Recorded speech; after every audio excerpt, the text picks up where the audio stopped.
Hello everyone, welcome to Parankusham food and blogs. Pressure కుక్కర్లో పప్పుచారా? అవునండి, ప్రెషర్ కుక్కర్లో ములక్కాడ పప్పుచారు చాలా ఈజీగా చేసేసుకోవచ్చు. చాలా త్వరగా కూడా చేసేసుకోవచ్చు, అంతే టేస్టీగా ఉంటుంది. లేట్ చేయకుండా స్టార్ట్ చేసేద్దాం రండి. ముందుగా కుక్కర్ తీసుకొని 1 కప్పు కందిపప్పును తీసుకొని నీట్గా వాష్ చేసుకొని 1 కప్పుకి 2 కప్పుల చొప్పున వాటర్ పోసుకోవాలి. అదే పప్పును ముందే కడిగేసుకొని నానబెట్టేసుకున్నట్టయితే 1 కప్పుకి 1.5 కప్పు వాటర్ సరిపోతాయి. వాటర్ పోసేసుకొని కందిపప్పులో చిటికెడు పసుపు కూడా వేసేసుకొని కుక్కర్ మూత పెట్టుకొని స్టవ్ ఆన్ చేసుకోవాలి. ఇలా స్టవ్ ఆన్ చేసేసుకున్న తర్వాత ఈలోపు మనము చింతపండును నానబెట్టుకోవాలి. ఒక పెద్ద నిమ్మకాయ సైజు అంత చింతపండును తీసుకొని నీట్గా వాష్ చేసుకొని వాటర్ పోసుకొని పక్కన పెట్టుకోవాలి. అదే గోరువెచ్చని వాటర్ కనుక పోసుకున్నట్టయితే చింతపండు త్వరగా నానుతుంది. ఈ కుక్కర్కి 5 to 6 విజిల్స్ మీడియం ఫ్లేమ్లో పెట్టుకొని రానివ్వాలి. ఆ తర్వాత కుక్ అయిపోతుంది. ఇలా విజిల్స్ వచ్చేసిన తర్వాత ఆవిరంతా పోయేంత వరకు వెయిట్ చేసి ఆవిరి పోయిన తర్వాత కుక్కర్ మూత తీసి పప్పుకు మాత్రమే సరిపడా రాక్ సాల్ట్ని వేసుకొని మ్యాష్ చేసుకోవాలి. బాగా సాఫ్ట్గా అయ్యేలాగా పప్పును బాగా మెదుపుకోవాలి.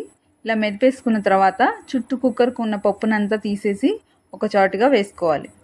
అలా వేసేసుకున్న తర్వాత మనం ఆల్రెడీ నానబెట్టుకున్నాం కదా చింతపండుని, ఆ చింతపండు నుంచి తీసిన చింతపండు రసాన్ని అందులో వేసేసుకోవాలి.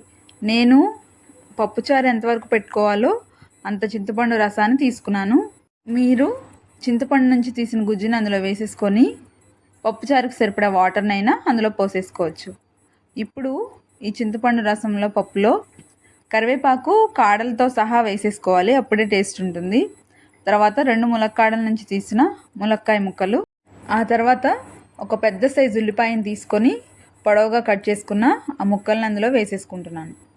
ఆ తర్వాత చిటికెడు పసుపు, పప్పుచారుకు సరిపడా పసుపు వేసుకోవాలి. ఇందాక పప్పుకు వేసుకున్నాం కదా, మళ్ళీ ఇప్పుడు కొంచెం. ఆ తర్వాత రాక్ సాల్ట్ని వేసుకుంటున్నాను.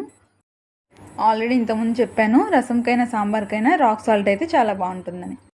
అలాగే టేస్ట్కి సరిపడా కారం వేసుకోవాలి. నేను కారం మాత్రమే వేసుకుంటున్నాను, మీరు కొంచెం కారం వేసుకొని 2 పచ్చిమిర్చి అయినా వేసుకోవచ్చు.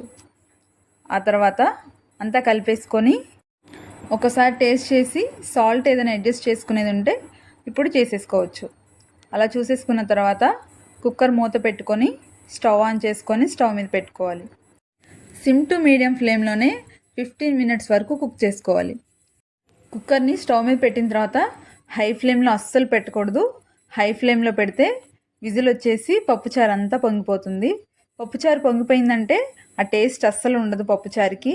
అందుకని మీడియం ఫ్లేమ్లో అయితే 15 మినిట్స్, సిమ్లో అయితే 20 మినిట్స్ వరకు కుక్ చేసుకోవాలి. విజిల్ వస్తుందన్న టైంలో మనం స్టవ్ ఆఫ్ చేసేసుకుంటే సరిపోతుంది. స్టవ్ ఆఫ్ చేసేసుకున్న తర్వాత కంప్లీట్గా ఆవిరిపోయేంత వరకు వెయిట్ చేయాలి. కంప్లీట్గా ఆవిరిపోయింది అని అనుకున్నప్పుడు మాత్రమే మనం కుక్కర్ మూతని ఓపెన్ చేయాలి. లేదంటే పప్పుచారు అంతా పైకి పొంగుతుందన్నమాట. అప్పుడు ఆ టేస్ట్ అంతా అందులో నుంచి పోతుంది. మూత తీసేసుకున్న తర్వాత ఒకసారి పప్పుచారుని అంతా కలిపేసుకోవాలి. అలా కలిపేసుకున్న తర్వాత ఇందాక మనం ఆల్రెడీ వేసాం కదా, కరివేపాకు కాడలతో సహా వేసాం కదా, ఇప్పుడు ఆ కాడల్ని తీసేసుకోవాలి. తీసేసుకొని ఒకసారి స్పూన్తో ములక్కాడలను చెక్ చేస్తే ములక్కాడ ఉడుకుంటే మీ పప్పుచారు పర్ఫెక్ట్గా కుక్ అయినట్టు అనమాట. ఇప్పుడు దీన్ని తీసేసుకొని పక్కన పెట్టేసుకొని తాలింపు పెట్టుకోవాలి. స్టవ్ ఆన్ చేసుకొని ఒక గిన్నె పెట్టుకొని ఆయిల్ వేసేసుకోవాలి. ఆయిల్ హీట్ అయిన తర్వాత 2 ఎండుమిర్చిని ముక్కలుగా కట్ చేసి అందులో వేసేసుకోవాలి. వేసేసుకొని తాలింపులు జీలకర్ర కూడా వేసేసుకొని చిటికెడు ఇంగువ వేసేసుకోవాలి. ఇంగువ పప్పుచారుకి ఆ ఫ్లేవర్ని బాగా ఇస్తుంది తాలింపుకి. ఇవి ఫ్రై అయిన తర్వాత సన్నగా తరిగిన ఉల్లిపాయ, కరివేపాకు వేసేసుకొని ఫ్రై చేసుకోవాలి. ఈ ఉల్లిపాయ కరివేపాకు గోల్డెన్ బ్రౌన్ కలర్ వచ్చేంత వరకు ఫ్రై చేసుకోవాలి. ఇలా ఉల్లిపాయ గోల్డెన్ బ్రౌన్ కలర్కి చేంజ్ అయిపోయిన తర్వాత మనము ఆల్రెడీ కుక్ చేసి పెట్టుకుని ఉన్న కుక్కర్లో ఉన్న పప్పుచారుని అందులో వేసేసుకోవాలి. వేసేసుకొని ఒకసారి తిప్పేసుకోవాలి. తిప్పేసుకున్న తర్వాత ఈ పప్పుచారుని మీడియం ఫ్లేమ్లో మరిగేంత వరకు ఉంచుకోవాలి. అలా మరిగిందంటే 5 మినిట్స్ వరకు ఎంతో సింపుల్ అండ్ టేస్టీ అయిన పప్పుచారు రెడీ అయిపోతుంది.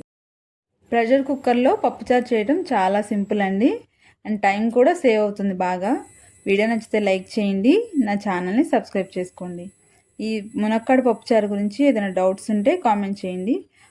అలాగే నా ఈ రెసిపీ ఎలా ఉందో కూడా కామెంట్ చేయడం మర్చిపోకండి.